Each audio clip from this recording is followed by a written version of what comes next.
Sorry about that. That's okay. I'd like to have her.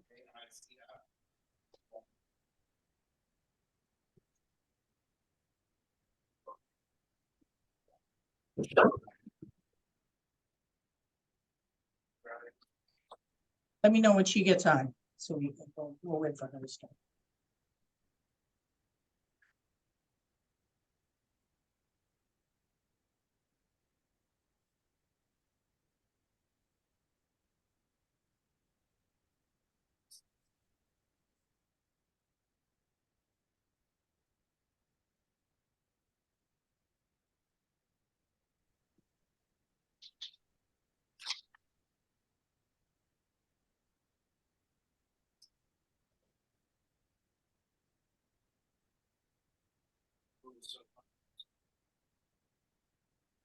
So I see Senator Bailey's office, Senator Hinchy's office, Senator Comrie's office, Senator Jackson's office, Senator Harkin's office, Senator Brooks' office, Senator Sanders' office, Senator Jackson's office.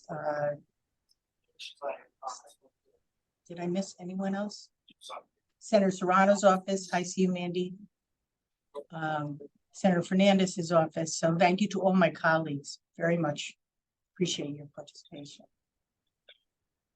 We're waiting a minute for Senator Ramos and then we'll get started.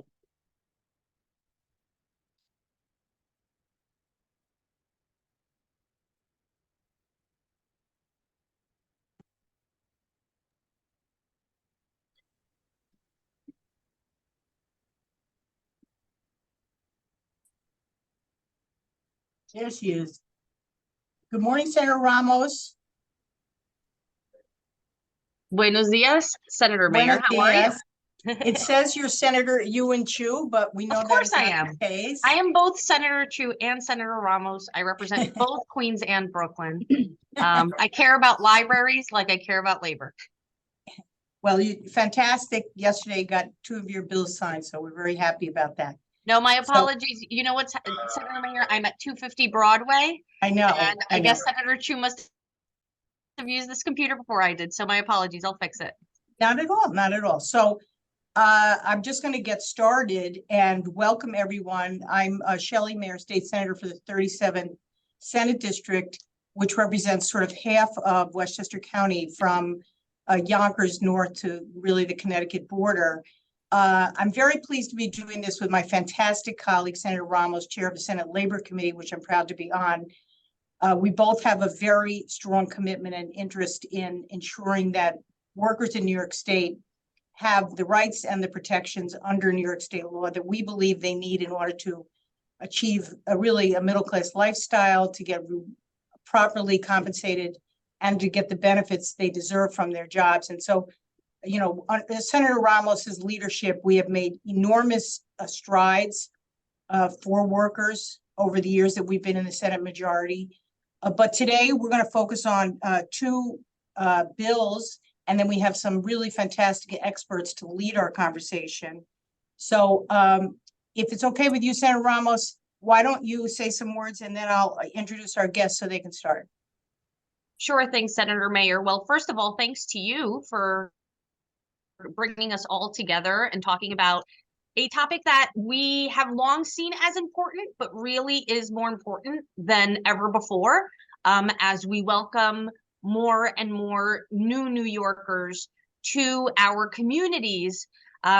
We know that the call to improve worker protections is urgent.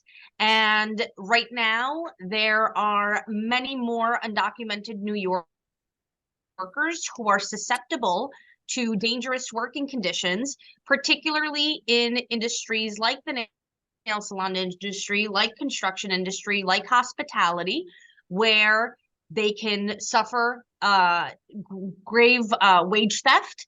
That is certainly an issue that we tackle in the state Senate. But overall, there are always concerns in workforces that are difficult to organize and help unionize. And that's true of immigrant populations, but also in industries where the employers really are a series of small businesses.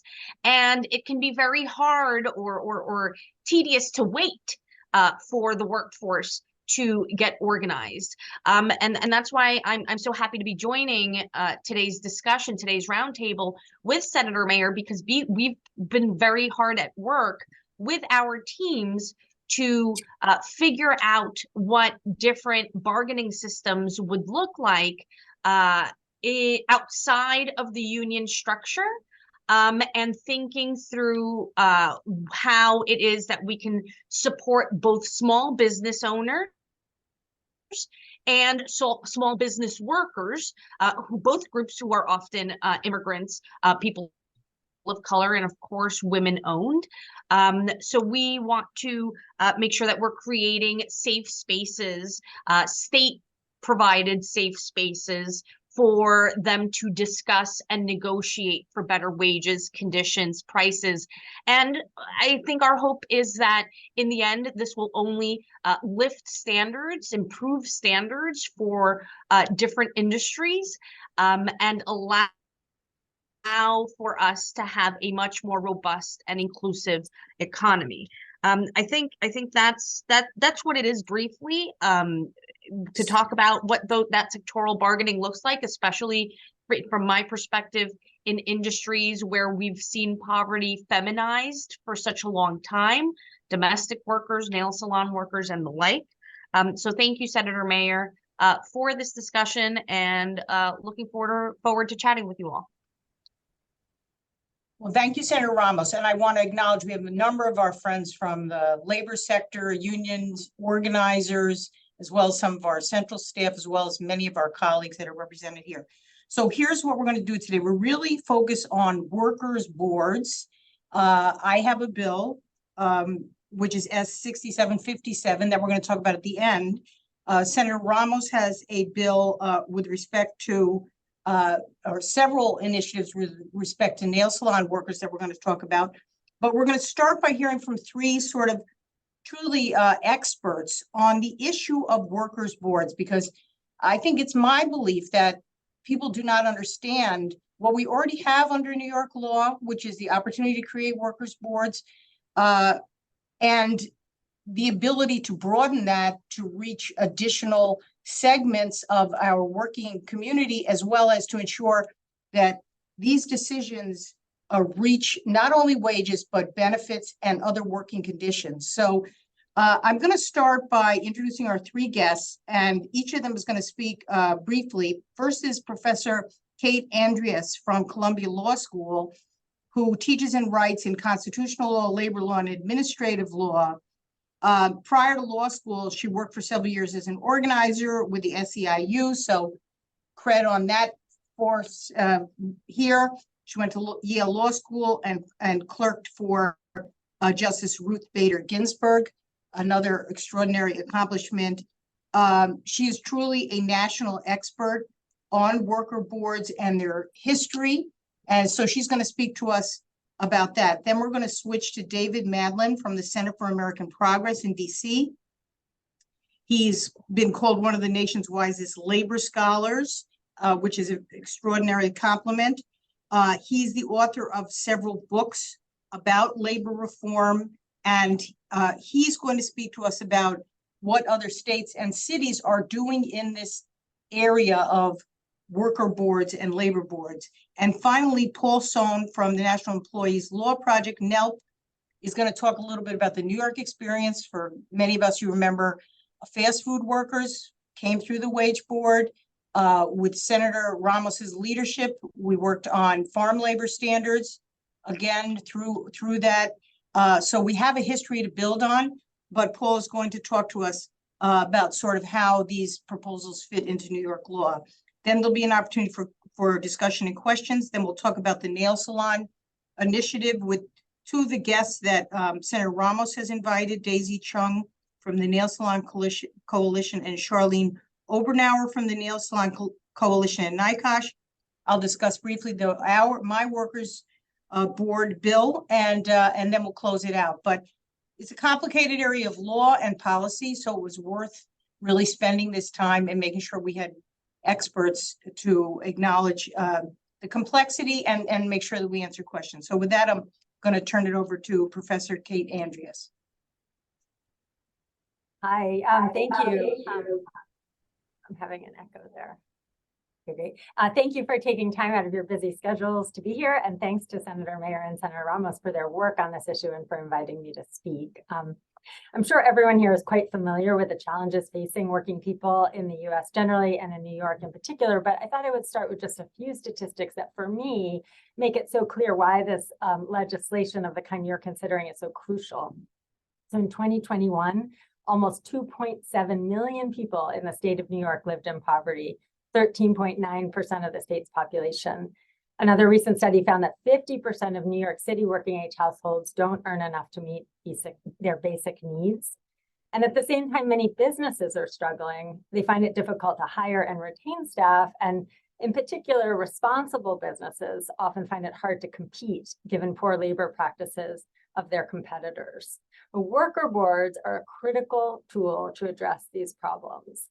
So I want to do three things with my time. First, just explain what worker boards are, what the basic idea is, explain why they're such an effective tool to address these issues, and then give you a little bit of a sense of their history. So first, they go by different names. Senator Mayer used the term worker boards. That's what I will use as well. But they in the past have been called wage boards, industry councils, industry committees, and those terms are often used interchangeably. But whatever the name, the goal is to bring together representatives of workers, employers, and the public to set standards, minimum standards for an entire industry or occupation. The boards can take different shapes. They can be designed to reach just one industry, say all fast food workers or all nail salon workers in New York, but they can also have greater scope with multiple boards that reach all industries. Sometimes they're limited to wages, but they can also be designed to cover other topics like safety, scheduling, training, and other workplace issues. And typically, the executive, either the chief executive, the governor, or someone from the Department of Labor appoints the members of the boards, which include representatives of workers, representatives of business, sometimes representatives of the public, and also people from government. The boards then hold public hearings, gather information, and eventually make recommendations that the government then ratifies, and they become part of the law, part of regulations. So why this approach as opposed to just legislation that sets wages or standards? Setting workplace standards and fair wages on an industry basis through a process of negotiation or collaboration among among workers and business has been shown to reduce inequality, to increase wages, and to improve working conditions. It's a strategy that's proven to lead to significant improvements for all workers, but it has particular payoff in reducing racial and gender pay gaps because it helps eliminate the pervasive problem of lower wages for minority and female workers and for immigrant workers. It's particularly well suited to the fissured workplace, to how the modern economy is structured, where there are often many actors, including multiple layers of subcontractors and franchisees in a given industry. So by creating a process for negotiation and then standards that cover an entire industry, worker boards help avoid a constant race to the bottom in fissured industries, which harms not only workers, but small businesses and socially responsible businesses. But their advantages really aren't limited to just improving material conditions. They also serve an important democratic function because they give the people most affected by these problems a role in shaping standards that govern their industries. And they also take advantage of expertise, right? By bringing together workers and employers, the boards engage those people with the most knowledge about the problems in the industry. And by bringing workers and business together, the hope is that they can also increase cooperation. They've also been shown to help build worker organization, both in industries that are non-union and in industries where unions already exist, because they give unions and other worker organizations a mechanism to engage workers and a seat at the table in setting standards, and they help avoid downward pressure on union wages. So there's growing interest in this approach across the country. There's a number of new exciting worker boards that have recently been formed, and David Madlin will speak more about this. But before turning things over to him, I wanted to emphasize that although there's a lot of recent innovation in this area, worker boards are by no means a new idea. In the progressive era, in the early 1900s, many states and localities established worker boards trying to kind of solve the problem of the Gilded Age of like really terrible problems of poverty and sweatshop conditions. At the time, they were usually called industry committees or wage boards. And these worker boards were often broad in scope, both in that they covered more than wages and in that they covered multiple industries. Even the federal government has used worker boards to achieve sectoral standard setting.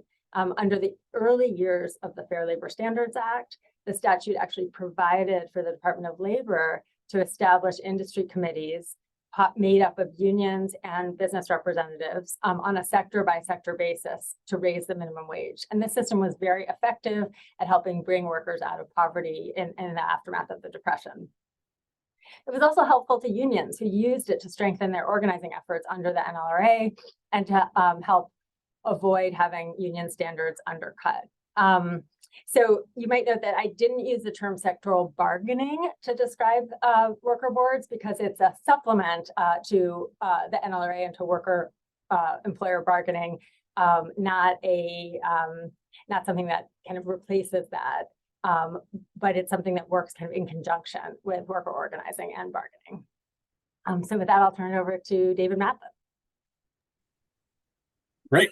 All right. Well, thank you very much, Kate, for that intro and setup, and also for Senators Ramos and Mayer for providing this opportunity and for pushing their really impressive legislation. My goal is to sort of highlight this growing momentum for the policy because of the many advantages that Kate was laying out. And as I highlight the sort of this momentum, I want to just first talk about emphasize some of the advantages that Kate laid out, but what do workers boards do that other policies don't do? In other words, why not just, for example, raise the minimum wage?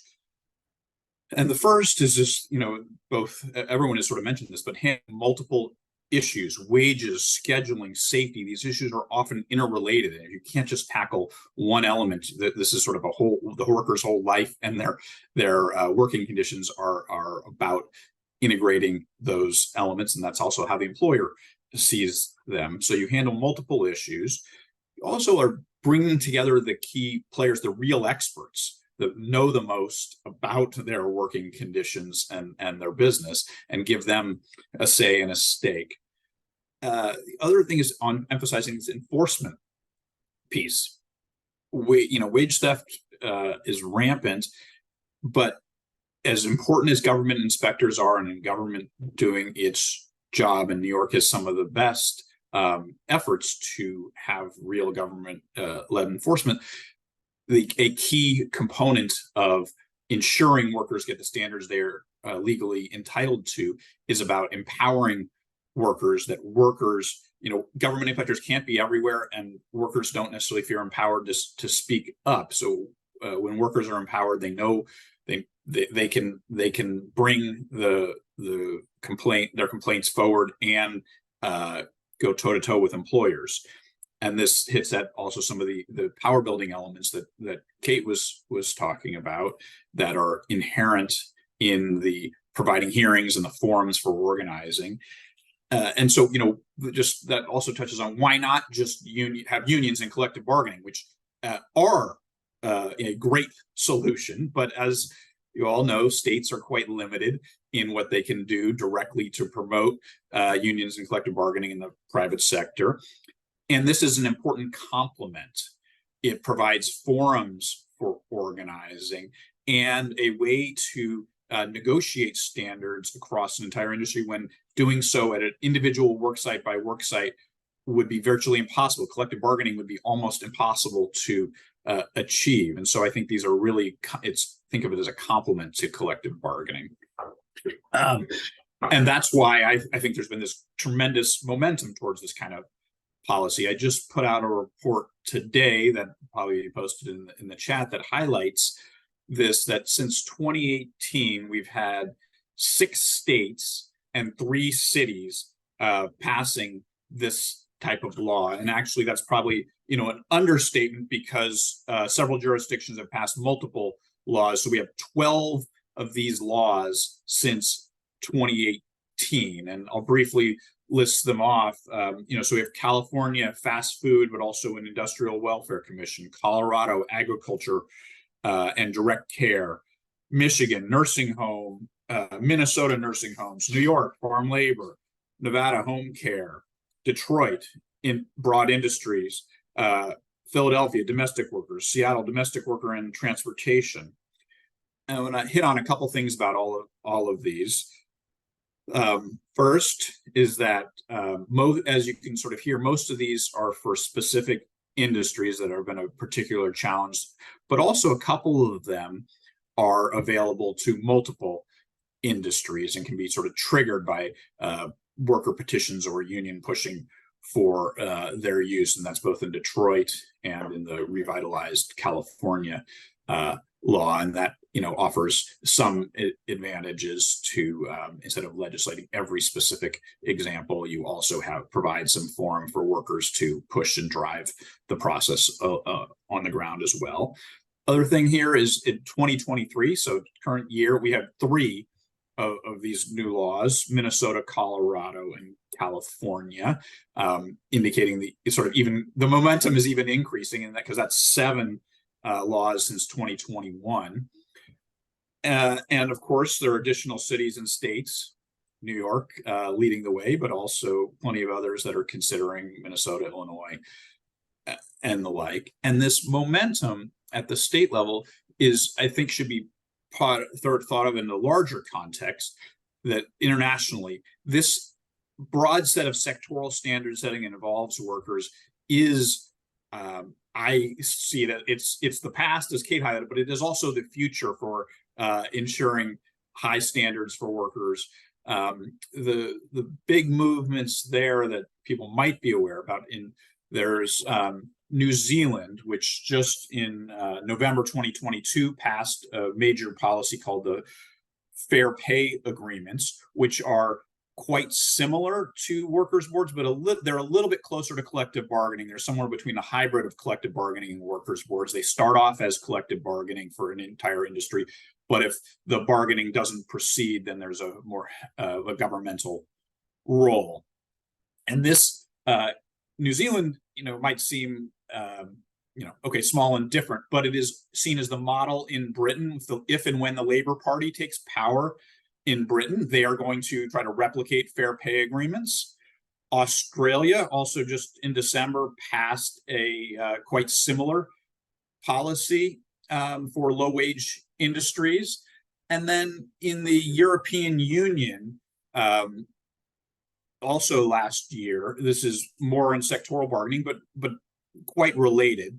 The European Union passed a law that says that countries where collective bargaining coverage is below 80%, and yes, you heard collective bargaining coverage below 80%, so have to pass laws to get their bargaining up to that level, which can only be achieved by sectoral standard mechanisms, including these workers' boards, but also the more direct wage collective bargaining style and the hybrids like the New Zealand. So the European countries are now, over the next several years, going to be engaged in a process of passing a whole series of similar kinds of laws.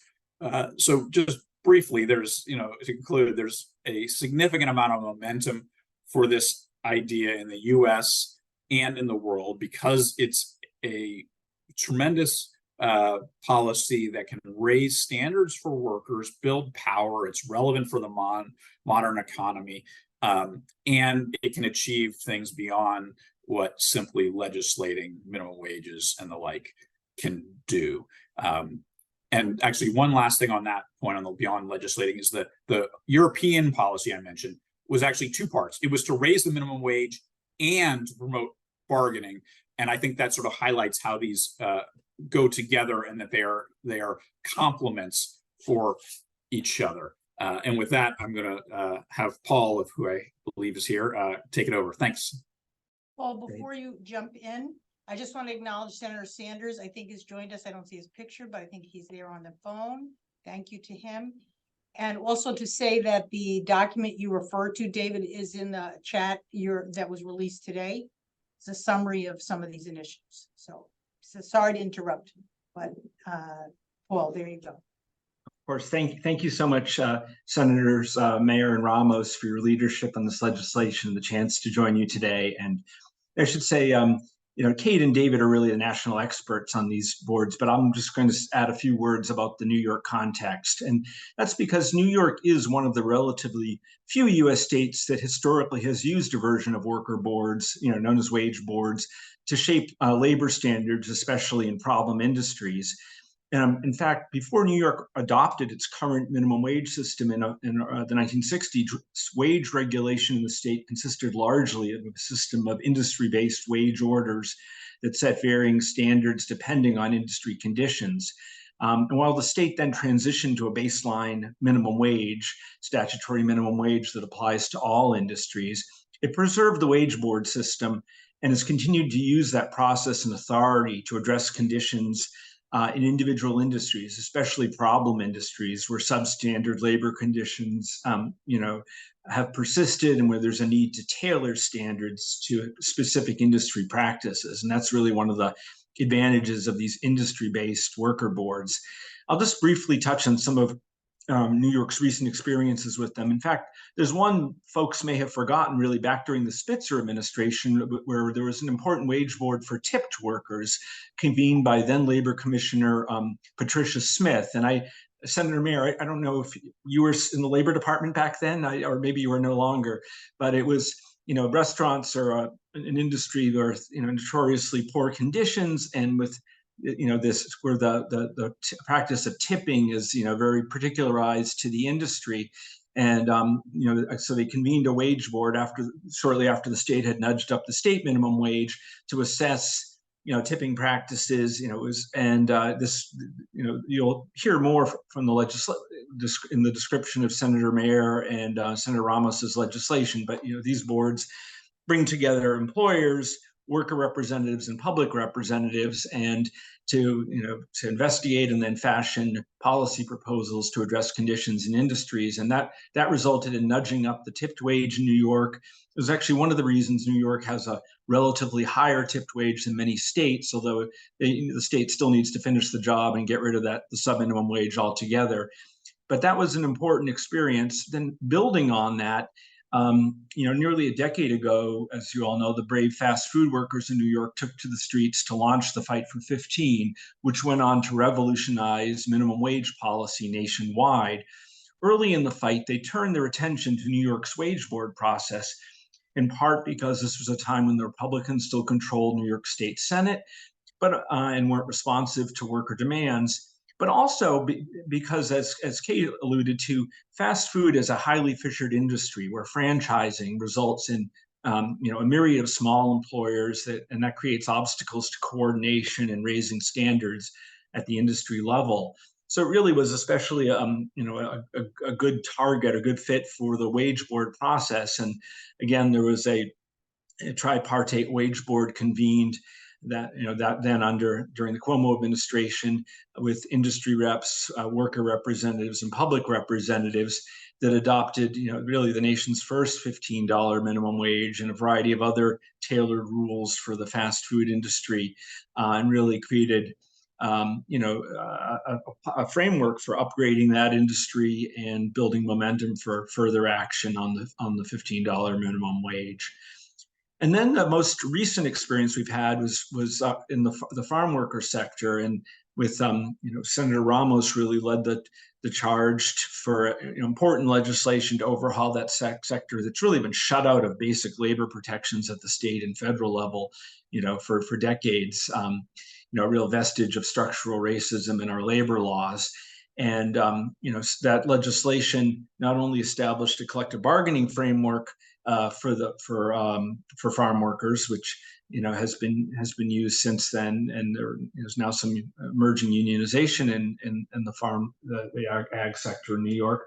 But it also established and convened a labor board, a wage board, to address the problem of overtime, which has some different dynamics in agricultural employment that needed to be addressed, but where had but where there had for decades been, no overtime standards at all, shutting this largely of color workforce out of labor protections, resulting in, a really dangerous overwork and substandard pay. And so that wage board was convened, did a series of hearings, had employer, worker, and public representatives, and then kind of hammered out a policy for transitioning New York's agricultural sector to the 40-hour work week, 40-hour overtime that all other workers have had for it's virtually since the New Deal. And so that's played an important role in addressing really problematic conditions in a particular sector. These experiences have highlighted the potential of worker boards for developing and implementing urgently needed labor standards on an industry basis, but they've also highlighted some key limitations in New York's wage board system. First, as was flagged by the earlier panelists, the current legislation only empowers the boards to address wages and not benefits or other crucial labor standards really needed to address industry conditions. And then second, the current system is very disproportionately controlled by the labor commissioner and doesn't provide practical means for workers to trigger the worker board system. And as a result, or that's one of the reasons that they've only been deployed occasionally.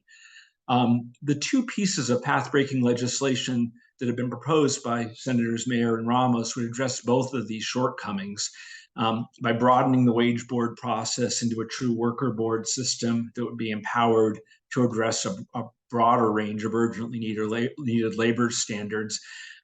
They would do that, generally in the case of Senator Mayer's legislation, and for nail salons in the case of Senator Ramos's important bill.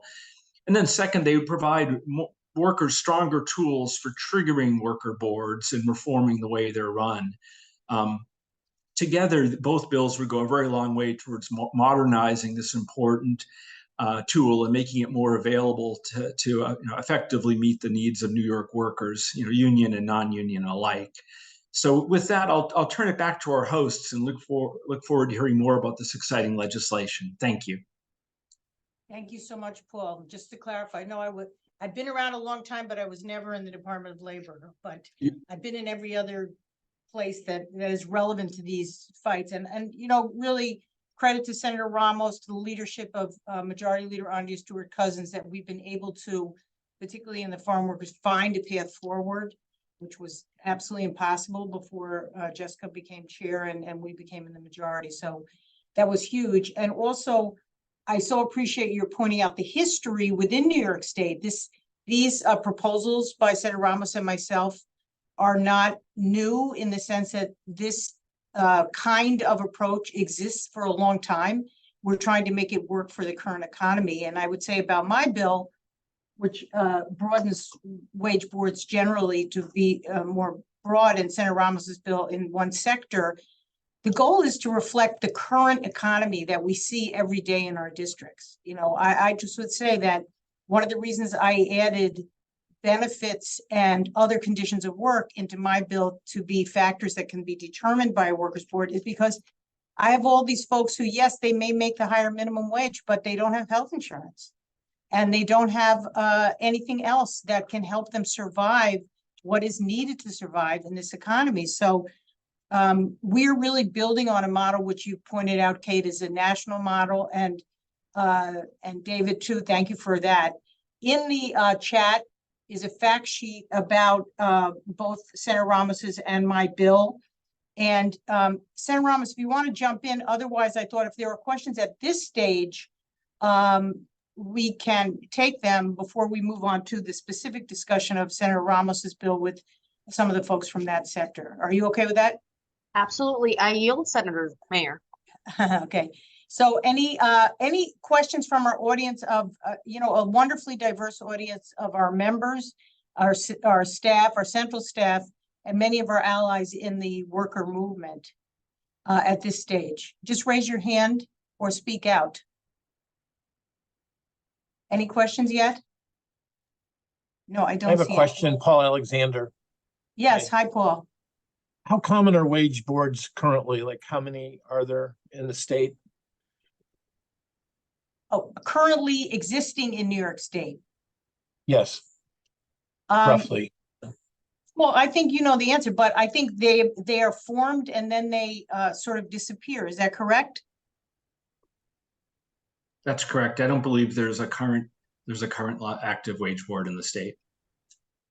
I think the last one was either the fast food or the farm worker, and then under the current law, section 653 to 656 of the labor law, you know, they are formed under a specific sort of methodology that is specific to really a time and place, and we're trying to make them more general, I would say, but I'm not aware of any existing ones, and the last one was, I think, under Governor Cuomo's leadership. And as David Madlin highlighted, though a number of other states are enacting new legislation and convening new ones, you know, including just in the last few months. And, you know, I'm sure David could give you more detail on that if that were of interest. David, you mentioned the ones in other states that have just gotten going. Besides having Yes. legislation, are some of the boards actively working now on these particular segments of the economy? Yes, so the Nevada one, which was passed, I think last year, just this year was used to raise wages there, and I highlight that in the brief, and that's probably the most recent success of, but there's several are in panel. Detroit is currently operational and is in the process of figuring out how to raise standards for a set of stadium workers. So there are several that are and then Seattle has had a domestic worker standards board since 2018, and it continues to issue. That is sort of a standing body and continues to issue a whole range of standards that have been improving conditions there. Okay, thank you. Any other questions before we jump to the Senator Ramos's bill and the effort to address the nail salon workers? Okay, well, stay on, please, Paul and David and Kate, because I think these issues are going to intersect. So with that, Senator Ramos, I turn it to you and your guests. All right. Well, thank you so much, Senator Mayer. That was very informative. Thank you to all your panelists as well. My bill has been mentioned is mostly focused, well, is entirely focused on the nail salon industry. The bill number is S-1800, the Nail Salon Minimum Standards Council Act, and it sets out to create a council, a board that is mediated by the state, by the Department of Labor, and allows for both the groups of employers and the groups of workers to come to the table and discuss everything from pricing to wages and benefits. You know, back in 2019, when I was able to pass the law to do away with the tipped wage for car wash workers, good old Governor Cuomo's response was to veto my bill, but then turn around and sign an executive order that did away with the tipped wage, not only for car wash workers, but also for nail salon workers and for other non-industry related, non-restaurant industry related workers. It was one of the times that I actually was happy to see that he tried to one-up me in a good way. Still don't miss that guy.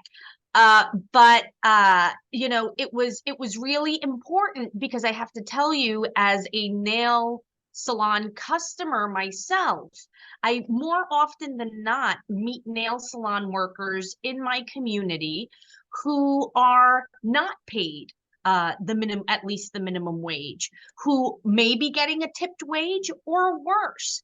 I have met nail salon workers who don't know that they should be getting paid $15 an hour, and who are told that they'll only get paid a certain percentage of what the customer orders. or they will get paid only for the hours in which they're actually tending to a customer and not while they're waiting for a customer to enter the shop. And as we all know, when you're on the clock, you're on the clock. When you're at work, you're at work. And unfortunately, too many of these nail salon employers have decided to keep up the labor poster from 2019 before we did away with the tipped wage, so as to keep their workers misinformed or malinformed, I should say. But you know, doing a lot of this amazing organizing work is, of course, the nail salon the Healthy Nail Salons Coalition, and they've had some really, really important wins in what is a very dangerous industry to work in, particularly for women who become pregnant and face a whole slew of challenges, of reproductive challenges, given the toxic chemicals and the positions and the physical positions and the way nail salon work is actually done. So first off, I want to introduce someone who will talk a lot more about those challenges that nail salon workers are facing, perhaps why it's been challenging to organize a workforce that's nevertheless mostly women but diverse.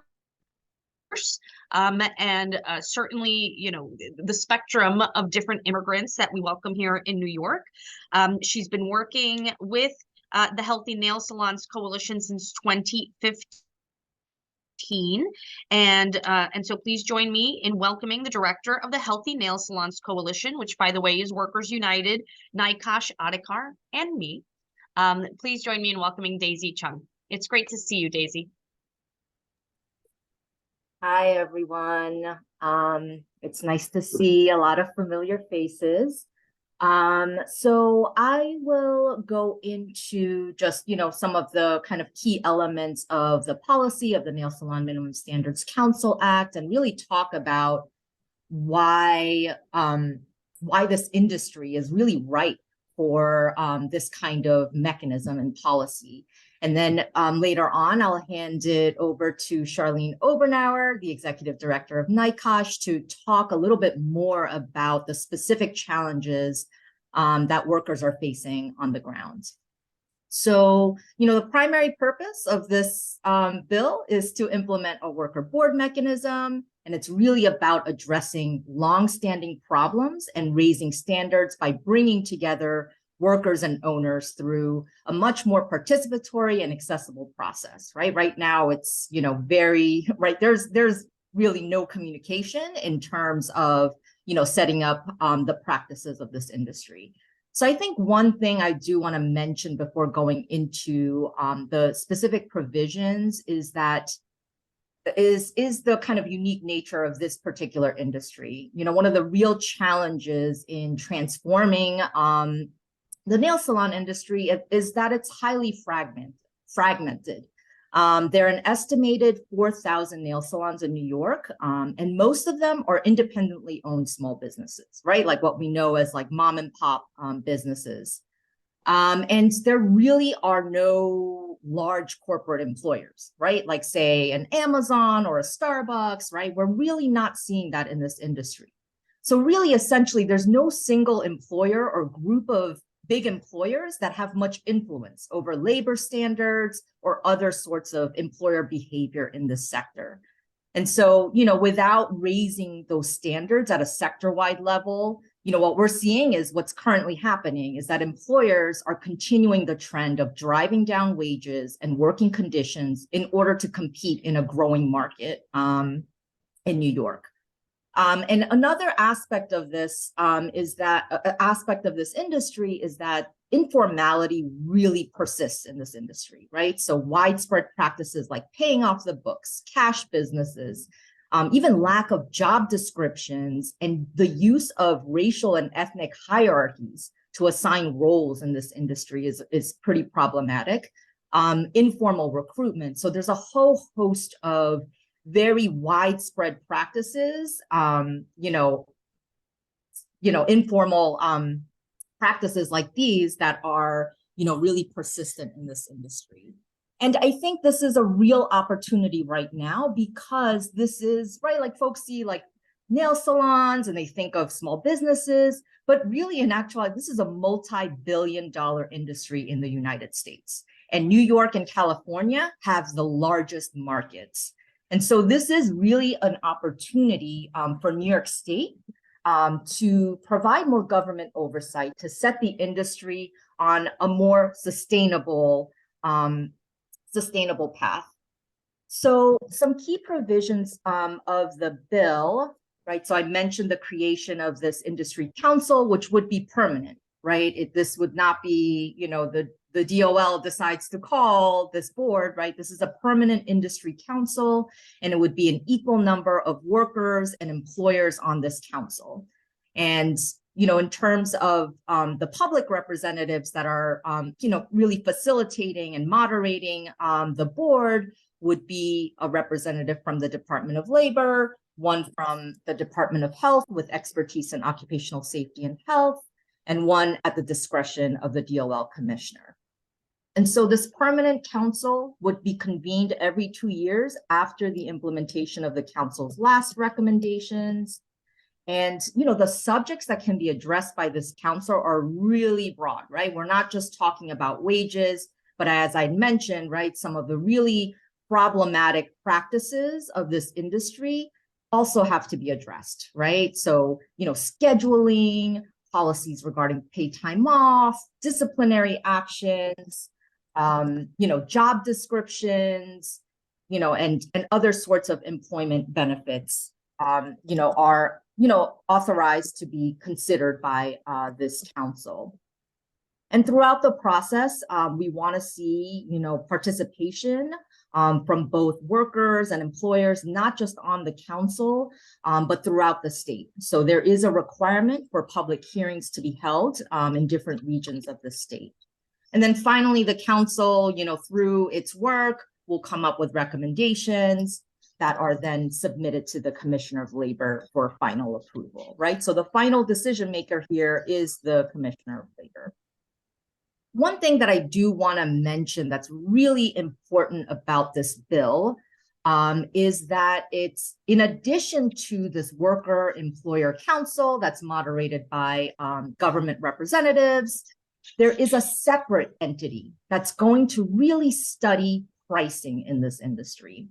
And the reason why this is such a critical part of this bill is that while nail salons have really rapidly expanded in the state, more nail salons than any other state in the country, except for, California, the fee for services has largely remained the same for years.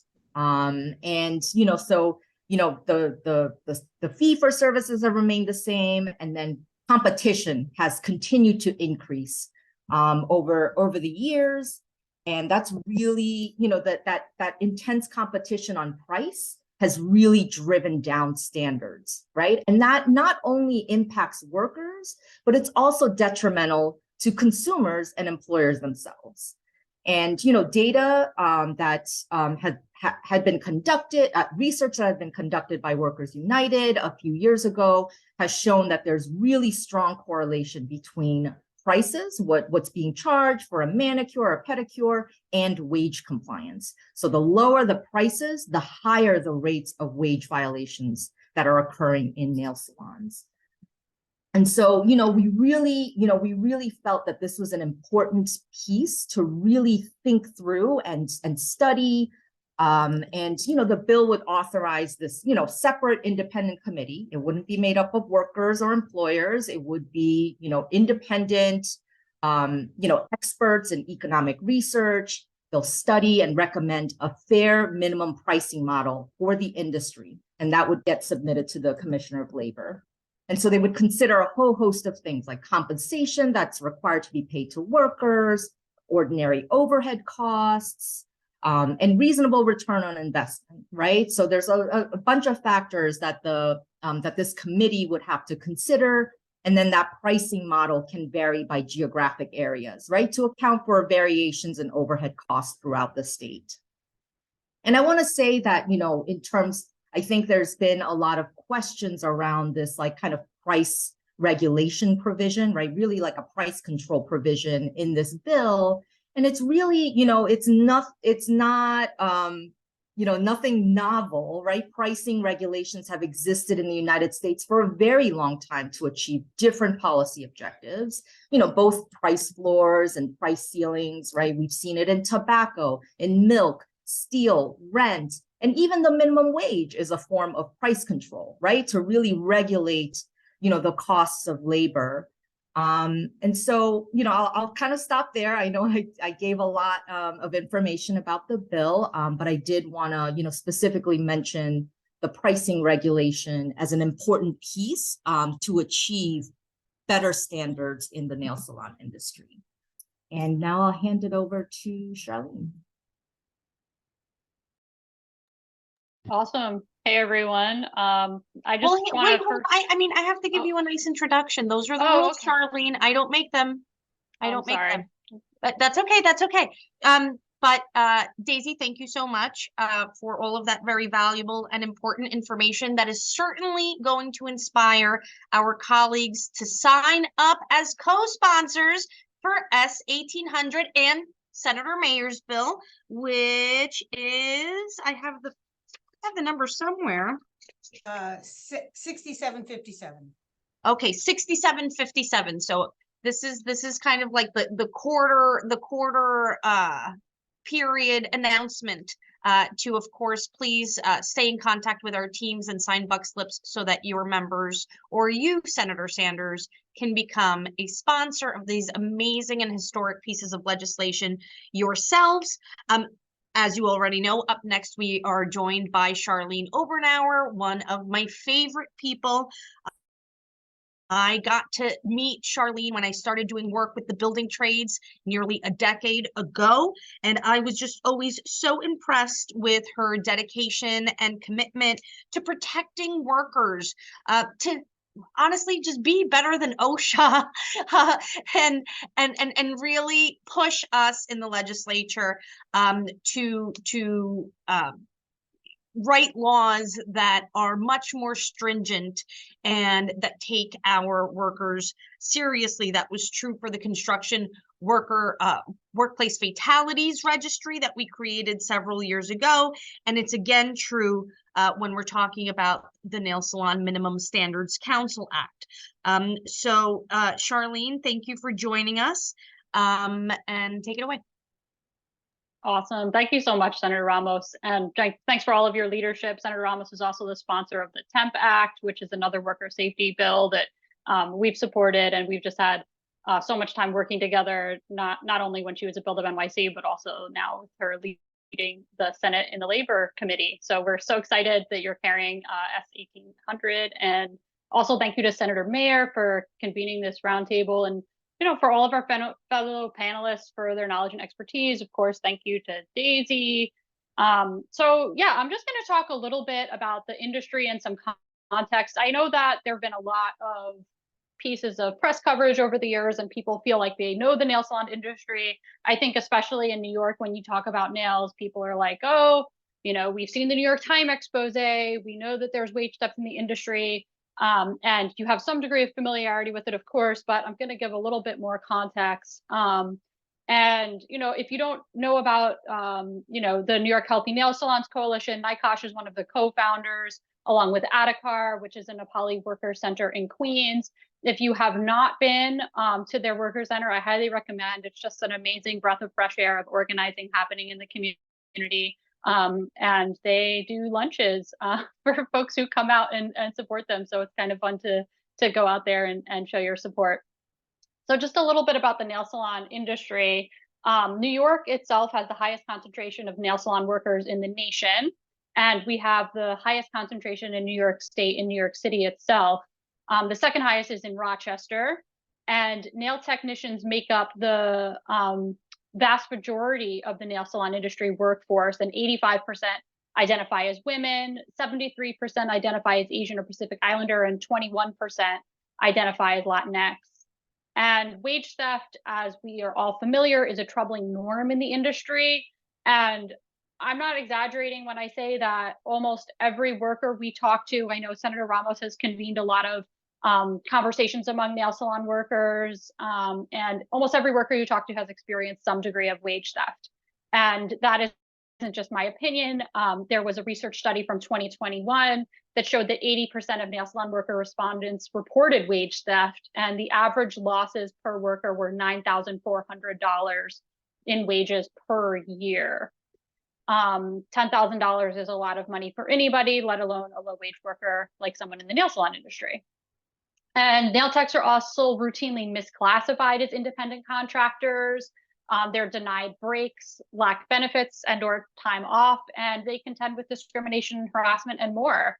Another story that we usually hear from nail salon workers is that they don't get a lunch break, and if they do get a lunch break, they have to eat on their station, which has all of these other chemicals that they're working on, because there's no designed area for them to take a break, and they're not allowed to leave the salon. And that also can cause stomach pain to the individual because she is not able to use the restroom as she needs to, which is an issue that we see in other industries as well, most famously Amazon. And many of you are familiar again with the wage theft issues. The Attorney General just had this recent case against Envy Nails, where workers were owed $300,000 in stolen wages. And we can't just rely on individual DOL complaints. It just has not been effective at creating industry-wide compliance, as the lack of compliance clearly shows. And I want to take just a minute. Obviously, I'm with NICOSH. I want to talk about the reproductive health issues of nail salon workers as well. I have to say, when I first started working on this issue, when the New York Times expose was published, particularly talking about reproductive health issues, we had a group of Latinx women workers come to our office, and they just kind of showed up and they said, look, we have all experienced, again, all of the women who came said that they were either personally impacted by reproductive issues or had children who were impacted. This is a workforce without proper PPE and proper ventilation. Workers are exposed to toxic chemicals on the job. We call it a toxic cocktail of chemicals, and some kind of, something that I tell people, especially folks who've been involved for a long time in worker health and safety issues, is that, you can have one chemical that you're exposed to, and that'll impact your body in a particular way. You can have another chemical that you're exposed to, and that will impact your body in a certain way. But when you have these cocktails of chemicals, right, somebody basically mixing up all of the chemicals and releasing them into the air, that's an entirely different effect on your body that mostly has not been studied. So in the nail salon industry, even though there have been studies that have come out along the lines of what the reproductive damage has done to women, and I'll talk a little bit about an NICOSH study in a second, what we really see is an industry that just has not done a good enough job in protecting these women. And so, for example, in the NICOSH issued a 2022 survey of nail salon workers, and we found that 20% of nail techs reported they had issues with their reproductive health. This is compared to 11% of US women of reproductive age. And 25% of nail techs reported that they had complications during their pregnancy, compared to 8% of all pregnancies in the general population. Finally, nail techs were more than 3 times as likely to have babies born with birth defects than the general population. And I want to close with one story that is particularly meaningful to us in the coalition, and that is of Adhikar lead organizer, and someone who has organized to change the industry for more than 10 years, someone who many of you know, Pavitra Dash. And through her 8-year career in the industry, she has shared that she had 7 miscarriages. Her doctor did not inform her, even after her reproductive justice issues, that working in the salon could cause reproductive harm. And one of the things that Pavitra is quoted as saying is that nobody teaches us in the industry, nobody teaches us about health and safety. And I will close my remarks there. Thank you again so much for having me and for convening this table. I really appreciate being on.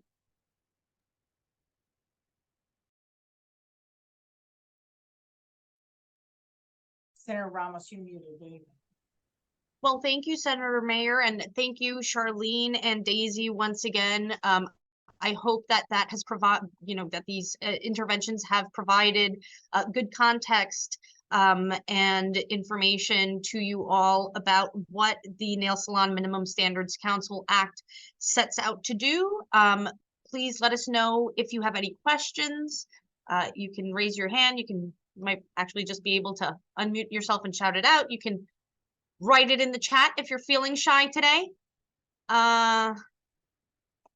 Does anybody have any questions for us? Don't everybody chime in at once. Please contain yourselves. Senator Ramos, I have a question. I know that Yes. it's come up. I think I was there in the assembly when some of these issues were raised the first time, and then there was some sort of revamping of people's position, shall we say, on various things. The industry, the nail salon industry, as has been Daisy pointed out, is very bifurcated, or whatever the word you used is all these small owners. And in the suburbs, and I know this is true in many places, they just bring all these employees, largely from Flushing, out to these places here in Westchester and in Long Island. This is the way it happens. One conversation that never occurs is about any of this transportation. I always worry if you're here and you're in White Plains and your kid is sick or your school calls, what are you supposed to do about it to get back to Flushing or to get back to Queens or wherever you're from in order to deal with these issues? Is there anything in your bill that sort of addresses some of these transportation issues, which are so dominant in this industry, for those outside of, really, I think across all of New York, I suspect this is an issue. Thank you, Senator Mayer. This is what's so great about having a good handful of moms in the legislature, right? We get to ask these types of questions in thinking about how we deal with logistics in our own lives on a daily basis. And it must be really hard for these workers to have to deal with emergencies in that way. The bill does not talk about transportation specifically, but remember, it does create this space that is actually designed to allow for conversations around these issues. And I trust that the workers will bring up transportation at the table when the time comes, along with all of the other challenges that they face. I mean, to be honest with you, one thing that we haven't discussed that is very much related to this nail salon industry is human trafficking that takes place, and women that are coerced into doing nail salon work and are taken to different nail salons across the state. So there are parallels here of work that definitely needs to be done. But of course, the first thing to do, and in my opinion, the right thing to do, first and foremost, is to have the workers at the table themselves, so that their voices can be heard, and the Department of Labor and employers can hear directly from them what issues need to be prioritized in whatever agreements are arrived to. That's a mother question and a parent question then. And the other thing that I think your bill addresses for those of us who are customers of nail salons is this race to the bottom on pricing, which is it's really a factor of this wage issue. The cheapest salon is very desirable to many of the people I represent, and they're willing to go to find the cheapest salon. But you do know that the women that work there, largely women, are likely to be, as you pointed out earlier, Daisy, more subject to wage theft or some other kind of violations of existing rules. And it's such a common practice in this industry. That's why your bill is so important. I encourage my colleagues to sign on, and I'll make sure that I'm on as quickly as possible. I see Logan, you are on. You raise your hand. I did, yes. Thank you, Senator. Thank you, Senators Mayor and Ramos. This is, super interesting and exciting. I wanted to ask, I definitely see how this can bring together like fragmented, siloed off workers, opportunity for organizing, but is there any sort of shorter, long-term thought process for how this would like actually increase union membership, while also like, obviously improving folks' lives? I mean, I do have some thoughts, but I don't know if Daisy wants to talk about that. Perhaps you want to chime in here, Daisy, about what the workers wish to do once we do establish this wage board and how they want to be represented as a collective bargaining unit. Daisy, are you still with us? Sure. Yeah, I'm still here. Thank you. Very great question. I can't answer definitively around like what could really, what workers will want, right, into the future. But this is, right, I know that folks have mentioned earlier that this is an opportunity for workers to organize, right, and to have that experience of kind of putting collective demands, right, at the table. And so I think this will be a really great way for workers to be really introduced to like, hey, how do we fight for the things that we need, right? And how do we do that together? And how do we coordinate across multiple salons, right, in order to achieve that? And so, we really see this as an opportunity, in the current moment for workers to come together and, win, some very like, immediate like needs, right, material needs. And that being kind of the jumping off point for them to, do other things, right? Maybe they will, like in the future, right? This will be a door for folks to want to unionize, for example. And so like for us in this particular moment, we don't want to say like exactly what workers will want to do because ultimately that decision will rest with them. But we do think that this will be, great for, workers to be introduced to organizing and collective action. Great, thanks. Appreciate that. Well, yes, well. Or Kate, I see Kate went off mute. She's really an expert on this. I'll defer to Kate. Sure, I can add just a little bit. I mean, obviously in a perfect world, the New York legislature could pass a statute that provided a real path to unionization for all workers in the state and could enable sectoral bargaining and worksite bargaining for all workers in the state. That can't happen given NLRA preemption. And so the nail salon bill and the broader bill are both designed in such a way that they comply with kind of existing labor law preemption doctrine. But they, and as we've talked about, can really be tremendously effective at raising standards. But I wanted to say a little bit more about how in the past, these kinds of bills have been helpful at building union power, building worker power. So in the experience in the 1930s with the Fair Labor Standards Act was that it, the raising of the minimum wage obviously was most helpful in non-union industries. At the time, tobacco was a big one. The garment was another one. In some areas of the country that non-union were in other areas unionized. And the CIO unions in particular used the wage board as like a focal point for organizing and found that it was helpful to engage workers and used it as a jumping off point for more traditional union organizing. And I think that experience was then replicated in some ways by the New York Wage Board a few years ago. Now, obviously, the fast food workers haven't won a traditional NLRA union, but the Fight for 15 was able to use the wage board as a real focal point for organizing and building up the membership of the union. Or the membership of the worker organization.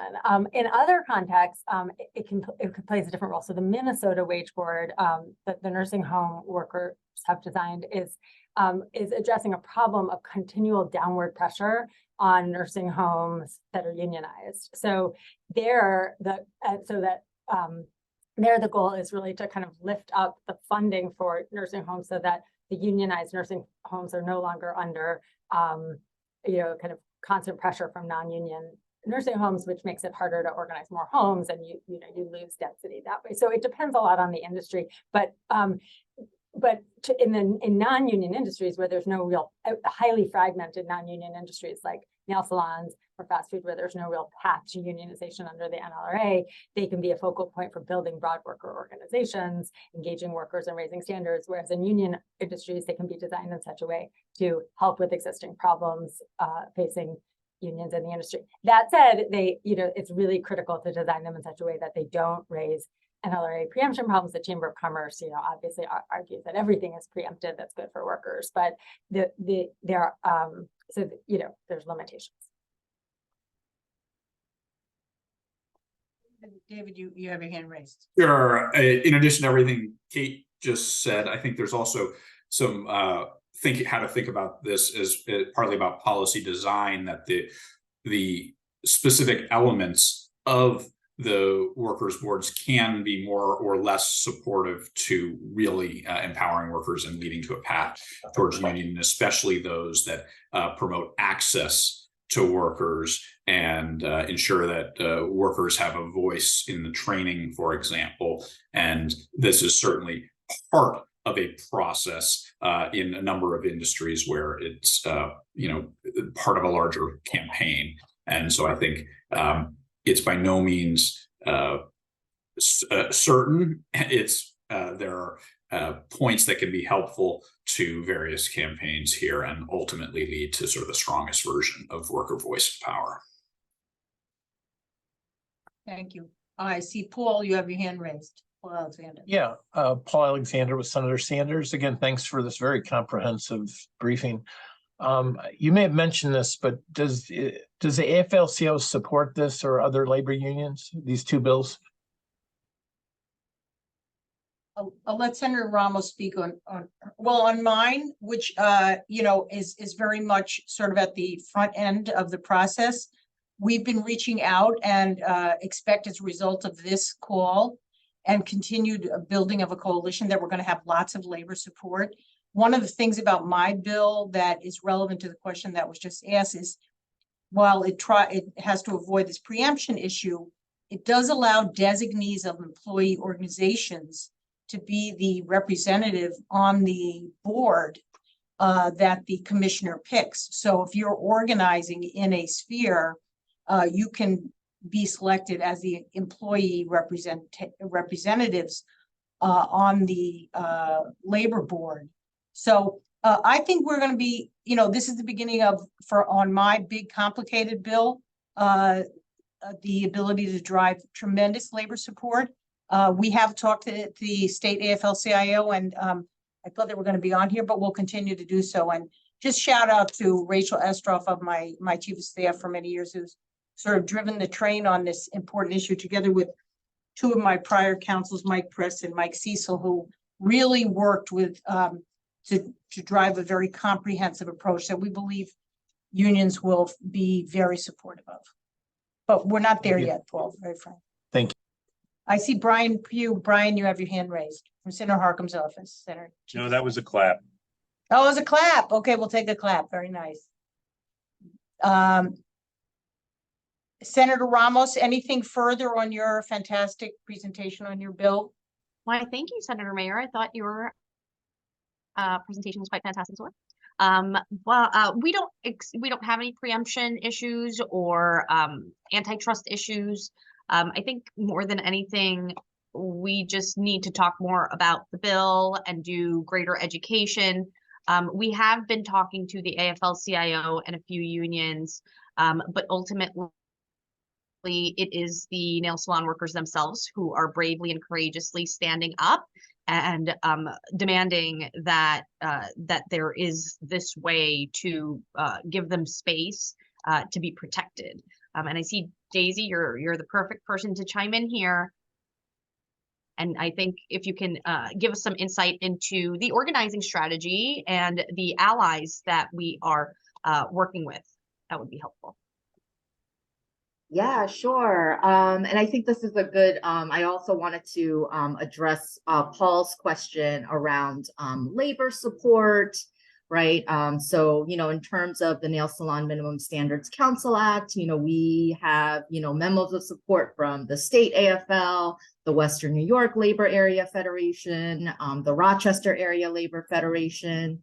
And, there's also, I can also send over a letter that's been signed by many unions across New York that are, very supportive of this policy. I think in terms of strategy, I mean, one of the key things is to, make sure that we have more, we're growing our support in the Senate and the Assembly, and really, getting this information out to folks, right? To really better understand how worker boards and councils function and, what their transformative role can be in New York State. And, again, we're also growing our base of allies, folks who are supporting in the labor movement, amongst many community organizations. This is an industry that impacts so many immigrant communities across New York. And so, really building with folks on the ground, and, bringing momentum. And, we're hoping for some exciting developments for the 2024 session. Thank you. Thanks so much, Daisy. If there's, I see Jay Baez, Senator Rivera's office. Hi, I just had on S1800, I wasn't here for the beginning, so I don't know everything about the legislation, but from my understanding, does the Workers Board have any say in what the minimum wage should be, or like is it just recommendations? And to give context, I was thinking more in the scenario of home health aides who Department of Labor has put in that 13-hour rule where even if they work 24-hour shifts, they only get paid 13 hours. Is that something that can be fixed through that? Well, I think my bill is more in line with the question you're asking than Senator Ramos's, which is specific to the nail salon. And I'm going to describe my bill, but it does allow a more expansive role than we currently have for wage boards to consider an industry like home health care aides, which probably would be an industry where, notwithstanding what we've done legislatively, with Senator Rivera's help and others, has not been good enough. And it might be a target for one of these boards that we're starting. So, and that might be a good segue for me to jump into discussing my bill in a little more depth if there are no more questions. Is that fine? So let me just mention that my bill, which is 6757, takes this concept that we've discussed of wage boards that exists under New York law and expands it in several ways. First place, it calls them workers boards because they will have the ability to not only look at wages, but benefits and working conditions, which are broadly defined in the law. Benefits would mean healthcare, paid family leave, sick leave, childcare, and retirement. So other than ERISA, which is probably preempted, but this would allow the range of benefits that come with work to be considered as part of the package of what is an adequate wage and benefit. So that's part one of my bill. Part two is it allows employees themselves to petition the Department of Labor if 50 or more workers within a specific sector file a petition with the Department of Labor alleging that their wages, benefits, or working conditions are insufficient to sustain and protect worker health and well-being, they can trigger an inquiry into a workers board by the Department of Labor. So that is beyond being, as Senator Ramos said, where we're sort of limited by the executive or the commissioner's power. And thirdly, this is something we added because having a Senate Democratic majority allows us to exert our influence. It allows the legislature to direct the commissioner to appoint a workers' board for a specific sector of the economy by a joint resolution.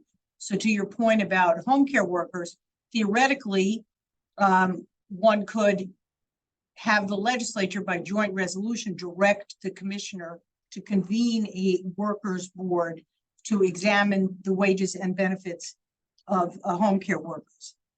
Then the board is created, and it has members under the current draft, which again, we are at the beginning stage of the conversation. That's why we are having this roundtable. Has 9 members. 3 are representatives of the employees, and that can be from representatives of associations that represent the employees. So for example, a union that is seeking to organize could potentially be designated as the employee representative, provided they meet certain standards that are set forth in the bill. Then there's 3 members of the employers and 3 members of the general public. And the members of the general public have to be representative of the geographic, racial, and ethnic diversity of the state and have experience in labor matters or the occupation in question. So again, under the current draft, they are appointed by the commissioner. That might be something that there is an interest in modifying. And these are 5-year terms. So hopefully they outlast sort of some of the comings and goings of commissioners and governors that we've had in recent years. Then the next big thing is that after they have hearings, which are currently required, but they would be required under this bill, they are required to make recommendations for minimum wages and benefits every 3 years. And unless the Department of Labor specifically finds that these recommendations are not warranted, they basically must adopt these recommendations. So default is in favor of the recommendations of these worker boards. And another important aspect of this is if nothing is done after 3 years,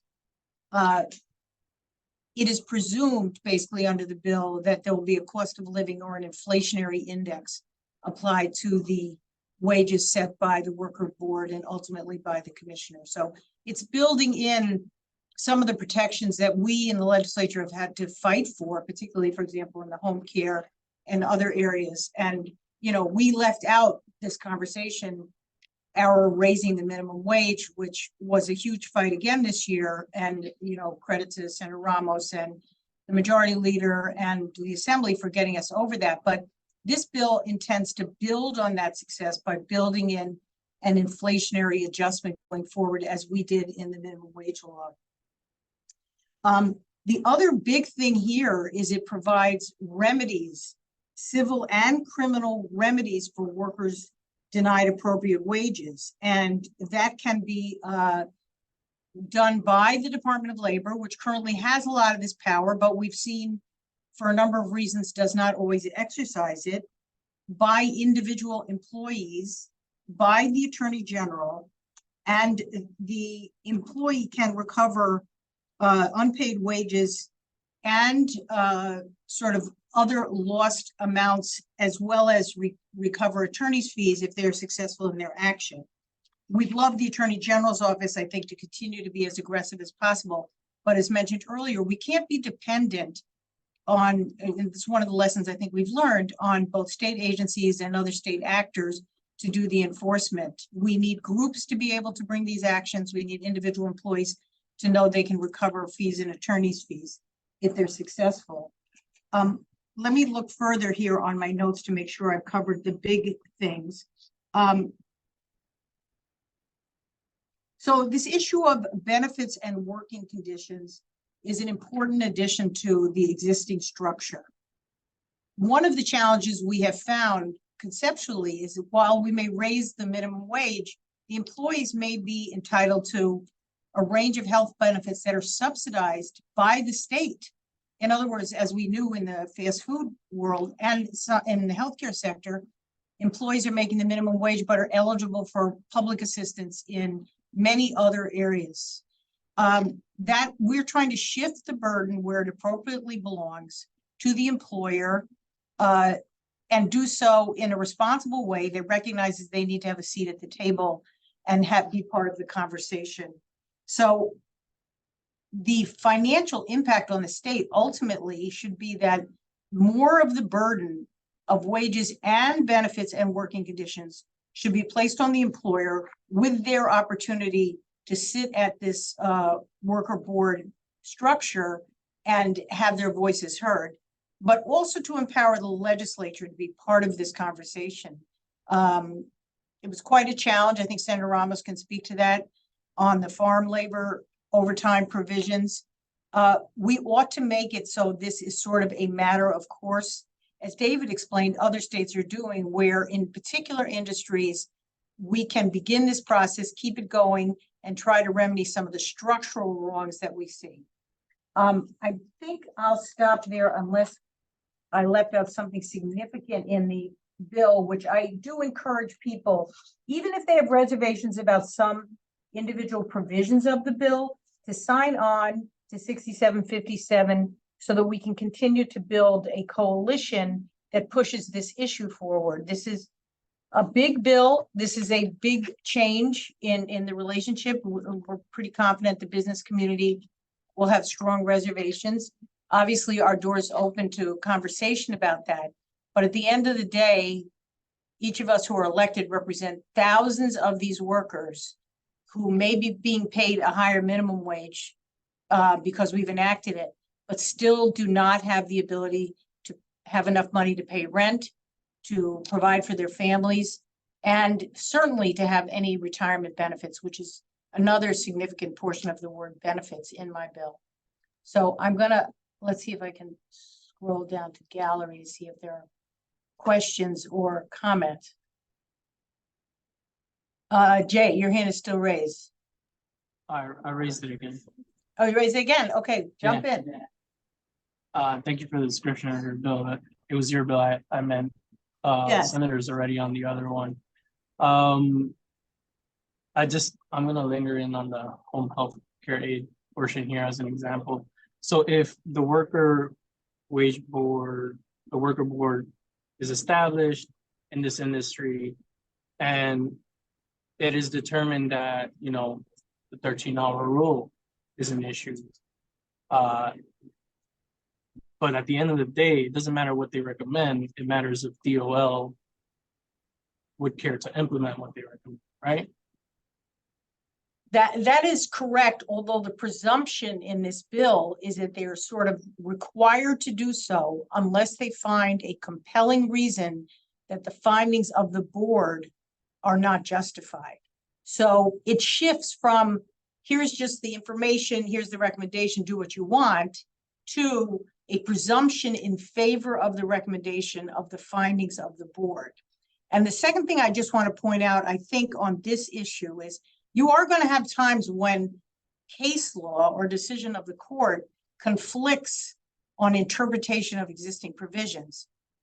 My recollection on this issue with home care or home health aides is that there is a question about interpretation of existing law that might have to be dealt with. So I don't want to oversimplify. There are areas in which you're going to have a conflict between a court's interpretation of another law and the recommendations of the wage board. Maybe Paul or somebody wants to jump in on that.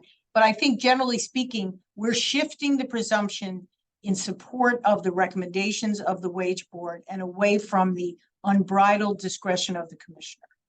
I could just add to that, to explain that there is a requirement under New York law that the agency or the government essentially have the final say. If the bill can't be written in such a way that that private parties basically get to set the wage, that would be considered excessive delegation under New York law. But the way that it's written now creates, as the senator was saying, a presumption that whatever is kind of worked out becomes the law, but it still leaves the final say with the government, because in part because that's what the doctrine requires, the state constitutional law. And just a quick follow. Can the DOL deny the recommendations based on cost to the state? I don't think they have to find that,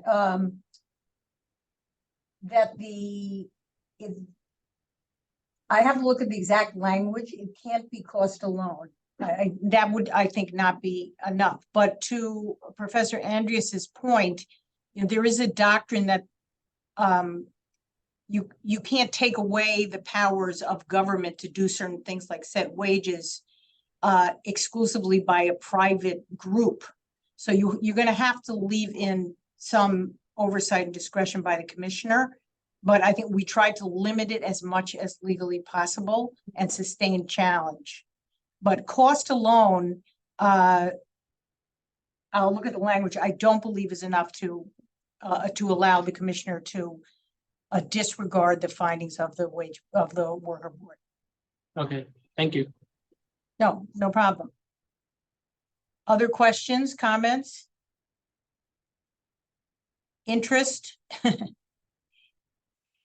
I think, some of our, many of our union friends who are on here who we've run some of this by, this bill does try to get at the challenge of non-organized labor community by giving unions and other organizers the ability to have a seat at the table if they represent a significant number or they're on the path to representing some of these employees. So I see Sarah Leverstein from 32BJ. Hi, Sarah.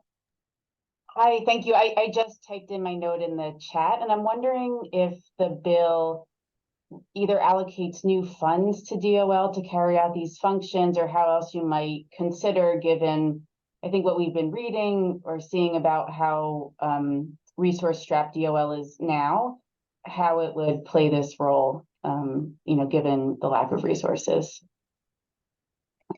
I mean, I think it's a practical matter. All of these additional things that we try to force the agencies to do, they come back and say they need more money. So in the context of the budget, we would have to try to see really what is necessary and do our best to fund it. We don't want to create something that they say they can't do. We already are dealing with that in some of our agencies. So I think that would have to be part of the conversation in the budget context outside of the bill. Yes, Karen is, my legislative director, is pointing out that the commissioner can only reject the board's recommendations if they find no substantial evidence to support such recommendations. A very high bar on the refusal to acknowledge and agree with the recommendations. But Sarah, on your point, yes, I think we'd have to get into the budget fight to make sure they have enough funding, and also, to meet with the Department of Labor about the areas in which they have been unable to do all the things they are charged with doing already, which I think is what you're referring to. Thank you. Anyone else? Questions, comments? Any of our experts? Paul, you want to say anything on this bill? Not more. I mean, I think it would be, a huge advance for New York, both of the bills, to be able to have this greater power and flexibility to use this tool. And it's really exciting. And I'd say, if some of the unions on this call have questions about how it could work for their sectors, we'd be happy to chat with them offline. And, again, I'd be happy to, and, Kate and David are real experts on these topics and how unions in other states have used, similar processes. Yes, I would. Thank you. And David and Kate both have agreed that if particularly like the unions have questions about their sectors and the impact and how these bills work, they've offered to be helpful. So thank you so much for that, because your expertise is extraordinary here. First place, I want to thank all of our legislative colleagues. I'm sorry Senator Sanders couldn't stay with us, but thank him personally for joining. And thank you for the central staff of the Senate, and thank you for many of our organizing and labor allies here. I hope you will, if you have questions on my bill, feel free to reach out to Karen Reppy, my legislative director. or me directly. But certainly I'm encouraging everyone to sign on to both bills and so that we can create some momentum on these issues, which I think will really be a game changer for New York. And with that, I'll turn it back to Senator Ramos to close. Thank you, Senator Mayer. I guess just a few words of appreciation for you, your team, for working with mine, and of course, the central staff that is present here to learn more about our efforts, and hopefully will help us get these across the finish line come the next session. But in order to get there, we're going to need our colleagues to sign on. So please do sign on in time for next session, and please feel free to follow up with each of our offices should you think of any new questions that will get your member there. So thank you all, especially a big round of applause to our panelists for being such great accomplices in our quest for worker justice here in New York State. We've accomplished a lot over the last few years, and it should only embolden us to do more and push farther. Thank you. Thank you again. Thank you to my team. Thank you, Rachel and Karen, particularly for making this happen, and to Senator Ramos's team as well. It's a joint effort. Thank you, all of you, and seriously, talk to the people in your nail salon. Find out how much they're making if they're willing to tell you, because I strongly suggest it won't be what they should be making. So credit to the organizers there. Anyway, thank you all. Very, very productive, and I hope everyone learned a lot. Thank you.